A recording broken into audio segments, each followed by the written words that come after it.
यहाँ पर हम लोगों ने एक बुक निकाली है, आप लोगों के प्रैक्टिस सेट कह सकते हैं। ये आपके यूपी बीएड एंट्रेंस एग्जाम के लिए है। स्पेशली ये कॉमर्स के यहाँ पर आपको प्रैक्टिस सेट मिलेंगे। आपको यहाँ पे अदर सब्जेक्ट नहीं मिलेंगे, जैसे कि आपका हिंदी, इंग्लिश, जीके, इनके क्वेश्चंस नहीं होंगे। सिर्फ और सिर्फ ये आपकी कॉमर्स की बुकलेट होगी।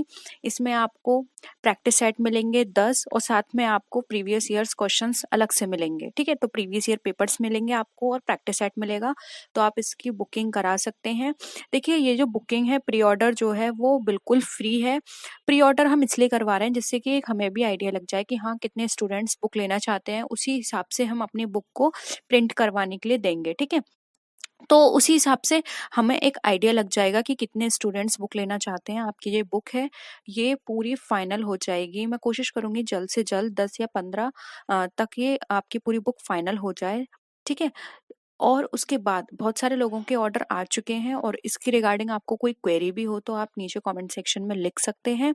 और अगर आपको ये बुक चाहिए तो आप प्री ऑर्डर करिए। वहां पर मैं आपको और भी इंफॉर्मेशन दे दूंगी कि हाँ, ये बुक कब आने वाली है।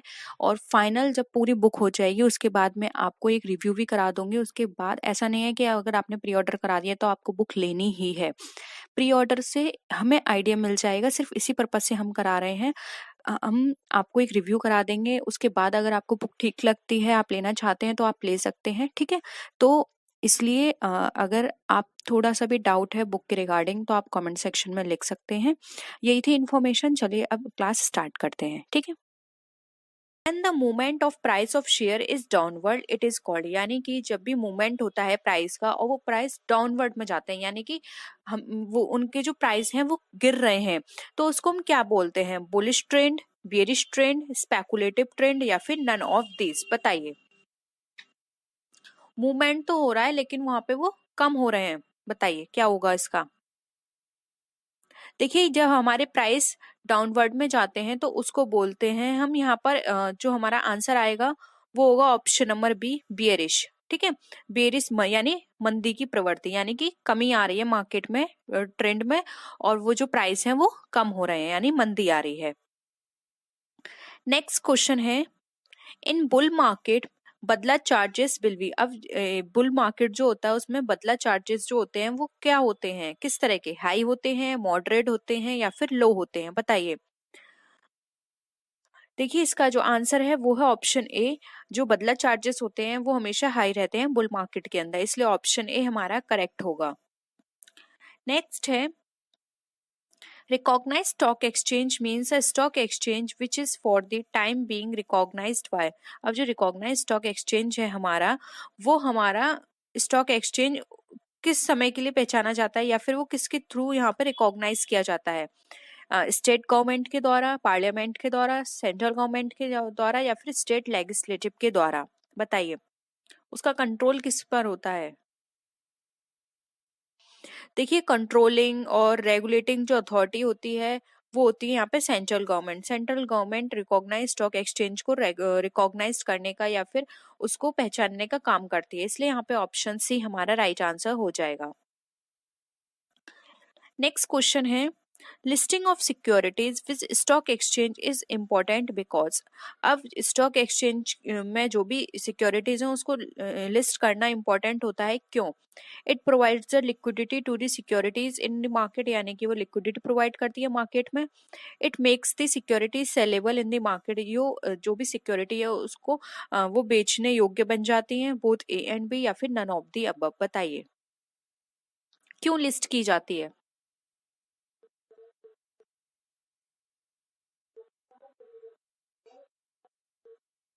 देखिए, किसी भी स्टॉक एक्सचेंज में जब भी हम सिक्योरिटीज को लिस्ट करते हैं तो इसका मतलब यहाँ पर ये होता है कि वो सिक्योरिटीज मार्केट में लिक्विडिटी प्रोवाइड करेगी। It provides liquidity to the securities in the market. Okay, इसलिए यहाँ पे ऑप्शन ए हमारा राइट आंसर हो जाएगा। नेक्स्ट है, dash are allowed to the list their securities in the stock exchange, यानी कि क्या अलाउ करते, कौन कौन सी चीजें हैं जो अलाउ होती हैं सिक्योरिटीज एक्सचेंज की, सिक्योरिटीज एक्सचेंज में? बताइए। पब्लिक कंपनीज की सिक्योरिटीज अलाउ होती हैं, प्राइवेट कंपनी जो होती हैं वो अलाउ होती हैं, या फिर पब्लिक और प्राइवेट दोनों अलाउ होती हैं, या फिर नन ऑफ दी अबव? किस तरह की सिक्योरिटीज यहाँ पे अलाउबल होती हैं।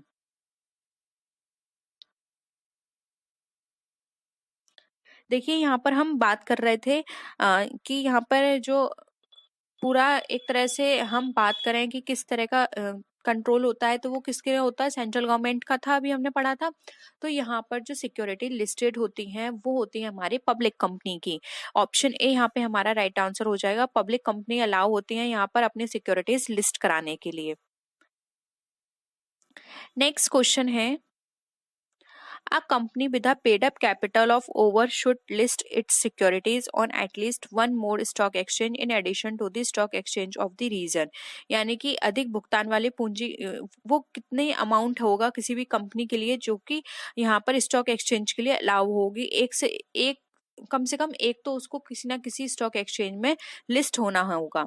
ठीक है, तो वो 4 करोड़ अमाउंट रखा गया है उसके लिए, 5 करोड़ रखा है, 1.5 करोड़ रखा है, या फिर 10 करोड़ रखा है। बताइए कितना उसका प्राइस होना चाहिए कि वो कम से कम एक स्टॉक एक्सचेंज में तो खुद को लिस्ट करा ले।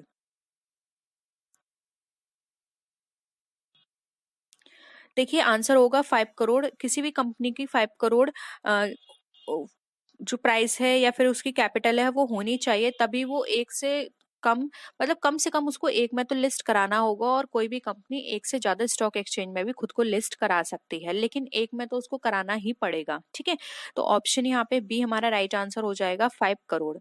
और अगर आपका घुमा के क्वेश्चन आता है कि एक कंपनी एक से ज्यादा स्टॉक एक्सचेंज में खुद को लिस्ट करा सकती है, तो यस वो करा सकती है। वो बीएसई में भी खुद को लिस्ट करा सकती है और एनएसई में भी खुद को लिस्ट करा सकती है। नेक्स्ट क्वेश्चन है, no person shall be liable to be elected as a member of recognise stock exchange if, यानी कि कोई भी पर्सन, यहाँ पर कोई भी व्यक्ति स्टॉक, अगर उसको यहाँ पे वो रिकॉग्नाइज स्टॉक एक्सचेंज है वहां पर उत्तरदायी नहीं होगा। कौन सा पर्सन वहां पे इलेक्ट नहीं हो सकता? अगर उसकी 21 साल से कम एज है वो, या फिर वो भारत का नागरिक यानी कि सिटीजन नहीं है वो, बोथ ए एंड बी, या फिर नन ऑफ द अबव। बताइए कौन सा पर्सन इलेक्ट नहीं हो सकता किसी भी रिकॉग्नाइज स्टॉक एक्सचेंज में।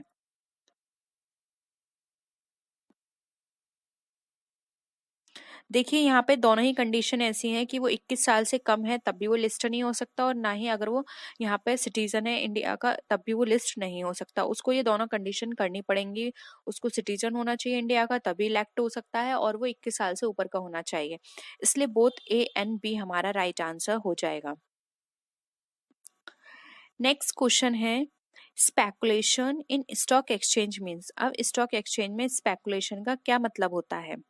स्पेकुलेशन का मतलब होता है सट्टा। ठीक है, investment in securities, gambling in securities, buying and selling securities in the hope of making profit due to changes in price, यानी कि आप बाय करें और सेल करें सिर्फ ये सोचकर कि आपको प्रॉफिट होगा जब भी प्राइस में से चेंजेस आएंगे, यानी कि कम है तो आपने खरीद लिया और जब प्राइस बढ़ गए तो आपने उसको बेच दिया।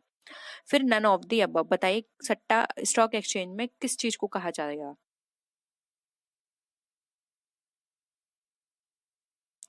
देखिए अगर हम इन्वेस्ट करें तो इन्वेस्ट यहाँ पे प्रॉपर मीनिंग इसका नहीं निकल कर आएगा, क्योंकि इन्वेस्ट जरूरी नहीं है सिर्फ स्टॉक एक्सचेंज में हो। इन्वेस्ट हम बहुत सारी चीजों में भी करते हैं, जैसे कि रियल एस्टेट में करते हैं, गोल्ड में करते हैं। ठीक है, गैम्बलिंग, गैम्बलिंग ये एक तरह से इलीगल वर्ड हो गया। हम गैम्बलिंग यहाँ पे परफेक्ट वर्ड नहीं है इसके लिए, क्योंकि ये सारी चीजें तो हम लीगली कर रहे हैं और गैम्बलिंग एक लीगल वर्ड को शो कर रहा है, जैसे हम लीगल एक्टिविटी कोई कर रहे हो। ठीक है, तो गैम्बलिंग भी नहीं होगा, इन्वेस्टमेंट भी नहीं होगा। ऑप्शन सी यहाँ पे हमारा करेक्ट आंसर हो जाएगा, क्योंकि देखिए स्टॉक एक्सचेंज में पर्सन क्यों इन्वेस्ट करता है कि उसको कुछ प्रॉफिट हो, और हर पर्सन यही सोचता है कि जब प्राइस कम होंगे तब मैं इन शेयर्स को खरीदूंगा और जब प्राइस हाई हो जाएंगे तो मैं सेल कर दूंगा। तो ये कोई इलीगल या फिर ये कोई ऐसी एक्टिविटी नहीं है जिसमें आपको कुछ ना कुछ या फिर सरकार की तरफ से आपका रिस्ट्रिक्शंस हो। ये तो गवर्नमेंट खुद बोलती है कि स्टॉक एक्सचेंज में इन्वेस्ट करो और इसमें आपका टैक्स भी जो है वो कम लगता है। तो इस तरह की एक्टिविटी का मेन पर्पस ही यही होता है कि आप इन्वेस्ट करोगे तो जिन कंपनी में आप इन्वेस्ट करे हो फर्दर इन्वेस्ट करेंगे बाहर कंट्री से, तो हमारी गवर्नमेंट को भी हेल्प होगी, उनको भी रेवेन्यू मिलेगा और हमको भी प्रॉफिट मिलेगा, क्योंकि हर कोई प्रॉफिट के पर्पस से ही करता है, कोई भी लॉस के पर्पस से यहाँ पे इन्वेस्ट नहीं करता है। इसलिए ऑप्शन सी हमारा राइट आंसर हो जाएगा। नेक्स्ट क्वेश्चन है, new issue market is concern with, अब जो न्यू इशू मार्केट है वो किससे कंसर्न होती है? न्यू सिक्योरिटीज से, सेकेंड हैंड सिक्योरिटीज से, new as well as second hand securities, या फिर नन ऑफ दी अबव? बताइए। देखो आप यहाँ पे नाम से ही इजिली पहचान सकते हैं, न्यू इशू मार्केट की बात की जा रही है, या फिर न्यू इशू मार्केट का मतलब है यहाँ पर न्यू सिक्योरिटीज इशू होती है। ठीक है, तो यहाँ पे ऑप्शन ए राइट आंसर हो जाएगा। न्यू सिक्योरिटीज में हम न्यू सिक्योरिटीज यहाँ पे लिस्ट की जाते हैं, यहाँ पर उनको इशू किया जाता है फर्स्ट टाइम, जिसको हम न्यू इशू मार्केट बोलते हैं। नेक्स्ट है, बहुत ही सिंपल क्वेश्चन है और एग्जाम में बहुत पूछा जाता है ये वाला क्वेश्चन, कि जो फर्स्ट स्टॉक एक्सचेंज है वो हमारा इंडिया में कहाँ कब सेटअप किया गया था, या फिर कहाँ सेटअप किया गया था? कैलकाटा, मुंबई, चेन्नई, या फिर दिल्ली? बताइए। देखिए यहाँ पे फर्स्ट स्टॉक एक्सचेंज की बात करें तो वो हमारा सेटअप हुआ था मुंबई में, और वो कौन सा था ये भी नोट कर लीजिए, ये था हमारा बीएससी। बीएससी की फुल फॉर्म है बॉम्बे स्टॉक एक्सचेंज। ठीक है, इसके बाद जो सेटअप हुआ था दूसरा वो था हमारा एनएसई, यानी नेशनल स्टॉक एक्सचेंज। तो फर्स्ट और ओल्डेस्ट स्टॉक एक्सचेंज पूछें तो वो है हमारा बीएससी, और जो इसका हेडक्वार्टर कहाँ है? मुंबई में, और फर्स्ट टाइम ये सेटअप हुआ था मुंबई में। ठीक है, होप यहाँ पर आपको सारी चीजें क्लियर हो रही हैं। कैपिटल एंड मनी मार्केट से एग्जाम में बहुत पूछा जा रहा है, तो आप इसको बहुत अच्छे से पढ़ लीजिएगा। वैसे हमने इसमें सब वो सारे क्वेश्चंस कवर करे हैं जो आपके एग्जाम में आ सकते हैं। ठीक है, आपको इससे अलग पढ़ने की जरूरत नहीं है, बस इन्हीं क्वेश्चंस को बहुत अच्छे से समझ लेंगे तो आपको कैपिटल एंड मनी मार्केट का कॉन्सेप्ट क्लियर हो जाएगा। नेक्स्ट है, new shoe market is an integral part, यानी कि न्यू शू मार्केट जो है वो किसका इंटीग्रल? इंटीग्रल का मतलब होता है एक अभिन्न मुख्य हिस्सा है स्टॉक एक्सचेंज का, कैपिटल मार्केट का, बोथ ए एंड बी, या फिर नन ऑफ दिस? बताइए।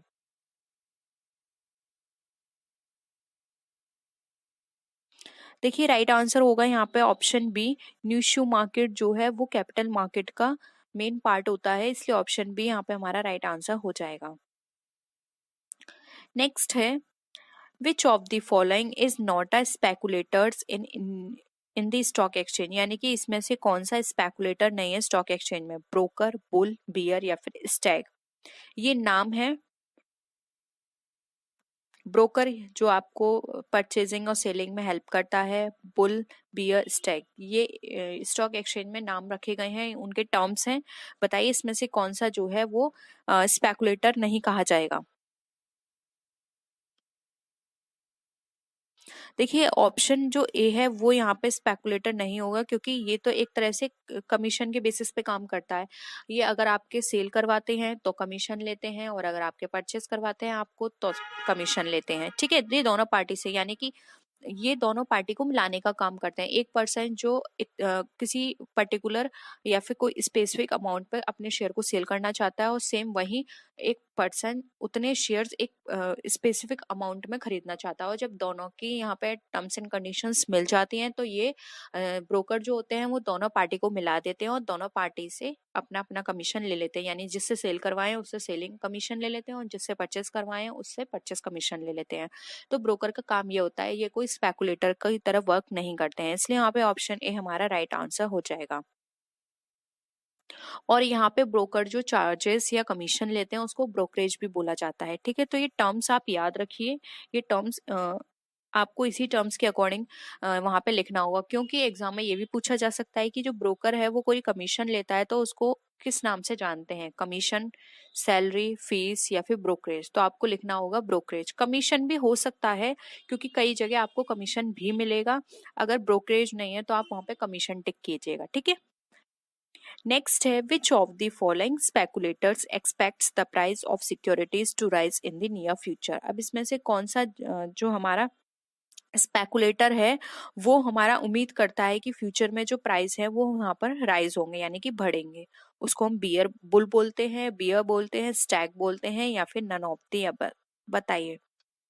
यानी कि कौन ये सोच के चलता है कि फ्यूचर में प्राइस जो है हमारे राइज होंगे?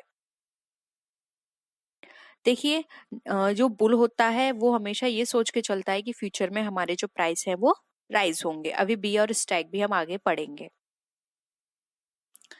नेक्स्ट है, which of the following speculators expects the price of securities to fall in the near future? अब ये कौन एक्सपेक्ट करता है कि हमारे जो प्राइस हैं वो फ्यूचर में फॉल होंगे, यानी कि कम होंगे? बुल, बियर, स्टैग या फिर नन ऑफ दीज? देखिए ऊपर हमने पढ़ा था कि ये फॉल वो राइज होते हैं तो उसको बुल बोलते हैं, तो आप यहाँ पे इजिली बता सकते हैं कि जो फॉल हो रहे हैं वो हमारा बियर्ड सोचेगा। ठीक है, तो ऑप्शन बी यहाँ पे हमारा राइट आंसर है। नेक्स्ट है, dealing in stock exchange in India are regulated by. अब स्टॉक एक्सचेंज में डीलिंग जो होती है वो किसके द्वारा रेगुलेट की जाती है? Indian companies act, securities contract regulation act, stock exchange act या फिर नन ऑफ द अबव?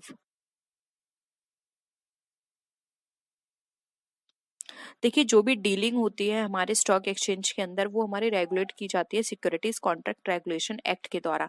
ये देखते हैं कि कहीं वो डीलिंग गलत तरीके से तो नहीं हो रही है, या फिर कोई भी पर्सन सट्टेबाजी, तो सट्टेबाजी का मतलब होता है बहुत ज्यादा उन्होंने पूल तो नहीं बना के रखा है मार्केट में, एक ही पर्सन ने बहुत सारी खरीद ली है और उनको वो सेल नहीं कर रहा है, तो इससे क्या होता है बहुत ज्यादा प्राइस बढ़ जाते हैं, क्योंकि जब आप पूल बना के चलोगे तो मार्केट में प्राइस बहुत हाई हो जाएंगे जिससे गलत इम्पैक्ट पड़ेगा। ठीक है, मार्केट की जो एक्टिविटीज हैं वो सारी खराब हो जाएंगी, तो ये सारी चीजें देखना इनका काम होता है, तो ऑप्शन भी यहाँ पे हमारा राइट आंसर हो जाएगा।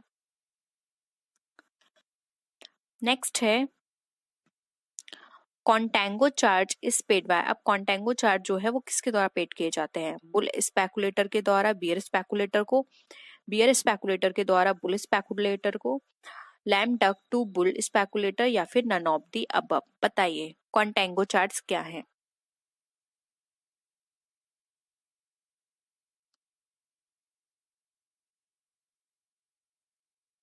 बताइए। देखिए यहाँ पे कॉन्टेंगो चार्ज की बात की जा रही है, तो यहाँ पर जो इसका राइट आंसर होगा वो होगा यहाँ पे ऑप्शन नंबर हमारा ए। ये बुल स्पेकुलेटर के द्वारा बियर स्पेकुलेटर को पे किए जाते हैं कॉन्टेंगो चार्जेस। देखिए अभी हमने बुल बियर की बात की थी, तो स्टैग भी देख लीजिए। देखिए स्टैग एक ऐसा स्पेकुलेटर होता है जो कि न्यू शेयर्स जो होते हैं उनके ऊपर अपनी जो प्रिडिक्शंस हैं वो अप्लाई करता है। ये मार्केट में सिक्योरिटीज को खरीदता नहीं है, लेकिन ये अपनी जो भी प्रिडिक्शंस हैं सोल्ड करवाने के लिए उसको प्रीमियम लगाकर उसको, मतलब खरीदता नहीं है लेकिन जो भी सेल होती हैं उसके ऊपर अपना प्रीमियम लगा के उसको सेल करवाता है। ठीक है, न्यू कंपनीज के। तो याद रखिएगा अगर ये बात की जाए कि न्यू इश्यू में कौन सा स्पेकुलेटर वर्क करता है तो वो है हमारा स्टैग। वहीं अगर हम लैम डक की बात करें जो भी आपने पढ़ा था, तो जब कोई भी बियर स्पेकुलेटर ये फाइंड आउट करने में उसको बहुत डिफिकल्टी होती है किसी भी तरह के कमिटमेंट को, तो वहां पे वो बहुत तरह की स्ट्रगलिंग करता है, तो वहां पर उसको लैमडक बोला जाता है। ठीक है, और इन सब चीजों को हम दोबारा जब हम थ्योरी क्लासेस करेंगे तो वहां भी डिस्कस कर लेंगे, और अगर आपको क्लियर हो गया है तो आप बता दीजिएगा, नहीं तो हम और चीजें करेंगे क्योंकि हमारे पास अभी बहुत सारा मैटर है डिस्कस करने के लिए। तो हम अगर आपको पहले से ये सारी चीजें पता है तो हम उनको डिस्कस नहीं करेंगे। ठीक है, अब है बदला चार्ज। बदला चार्ज इज पेड बाय। अब बदला चार्ज किसके द्वारा पेड किया जाता है? बुल स्पेकुलेटर के करता है बियर स्पेकुलेटर को, बियर स्पेकुलेटर करता है बुल स्पेकुलेटर को, इधर ए और बी और बियर स्पेकुलेटर टू सेबी, यानी बियर स्पेकुलेटर करेगा सेबी को। बताइए बदला चार्जेस कौन पे करेगा?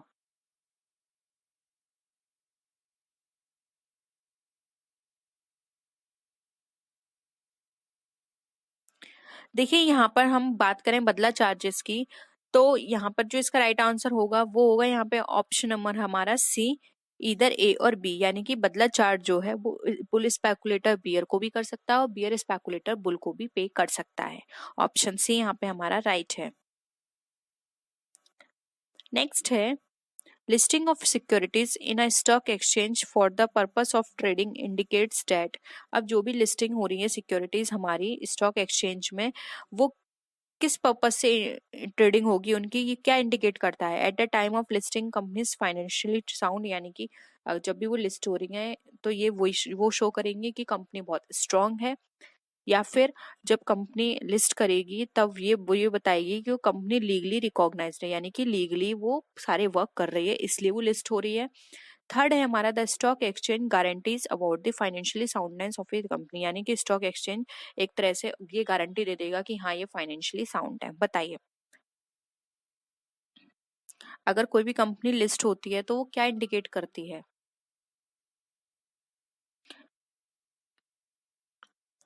देखिए यहाँ पर आपने हमने अमाउंट की भी बात की थी कि 5 करोड़ जिसके पास होंगे, जिसकी कैपिटल होगी, वो यहाँ पे लिस्ट करा सकती है। एक कम से कम एक में उसको लिस्ट होना पड़ेगा। तो इन सारी चीज़ों को समझते हुए भी आप इनका आंसर कर सकते हैं ईज़िली। देखिए यहाँ पर बी हमारा राइट आंसर हो जाएगा। फाइनेंशियली साउंड है, इसका सर्टिफिकेट ये प्रोवाइड नहीं करती कि हाँ लिस्ट हो गई है तो वो फाइनेंशियली साउंड होगी, या फिर वो ये गारंटी दे रही है कि फाइनेंशियली वो बिल्कुल स्ट्रांग है। इस तरह की चीजें लिस्टिंग का मतलब नहीं होता। लिस्टिंग का मतलब होता है कि कंपनी अगर लिस्ट हो गई है तो यानी वो लीगली बाउंड है, यानी कि वो सारे काम लीगली तरीके से कर रही है। ठीक है, सिर्फ इतना ही उसका पर्पस है। और बाकी चीजें हैं कि वो कंपनी फाइनेंशियली साउंड है या फिर उसकी जो कैपिटल है बहुत अच्छी है, ये सब चीजें हमारे लिस्टिंग से फर्क इसको नहीं पड़ता है। ठीक है, तो ऑप्शन बी यहाँ पे हमारा करेक्ट आंसर हो जाएगा। नेक्स्ट है stock exchange deals with the. अब जो स्टॉक एक्सचेंज है वो किसके साथ डील करती है? Second hand securities, issue of preference shares, issue of equity shares, या फिर इश्यू ऑफ डिवेंचर्स। बताइए सेकेंड जो स्टॉक एक्सचेंज है वो हमारा किसके साथ डील करेगा?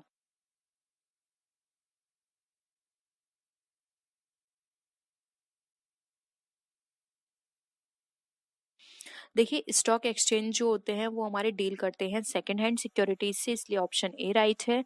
और अभी हमने फर्स्ट जो ये बात करी थी कि हाँ न्यू इश्यू शेयर्स किसके साथ डील करते हैं, तो वो है न्यू इश्यू मार्केट। ठीक है, दोनों अलग है। तो ऑप्शन ए यहाँ पे हमारा करेक्ट आंसर हो जाएगा। नेक्स्ट है the first mutual fund scheme in India was introduced by. अब जो फर्स्ट म्यूचुअल फंड है स्कीम है इंडिया में, वो किसके द्वारा इंट्रोड्यूस की गई? गवर्नमेंट के द्वारा, reserve bank of India, unit trust of India, या फिर स्टेट बैंक ऑफ इंडिया?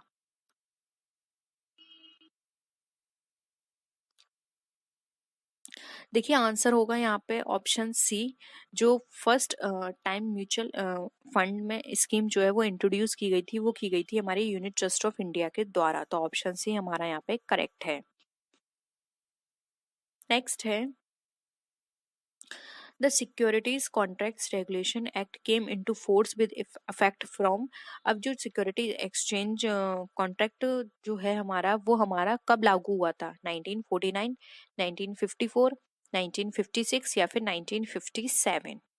बताइए। लागू होने की बात कर रहे हैं, याद रखिएगा। कभी कभी स्टूडेंट कंफ्यूज हो जाते हैं कि एक्ट कब आया कब लागू हुआ। देखिए एक्ट कभी भी आ सकता है, लेकिन लागू जरूरी नहीं है उसी साल हो सकता है जिस साल बनाया गया उस एक्ट को उसी साल से लागू हो जाए, या फिर अगले साल से लागू हो। तो याद रखिएगा ये सारी चीजें। तो यहाँ पे ऑप्शन डी राइट आंसर होगा। 1957 में वो फोर्स में आया था। ठीक है।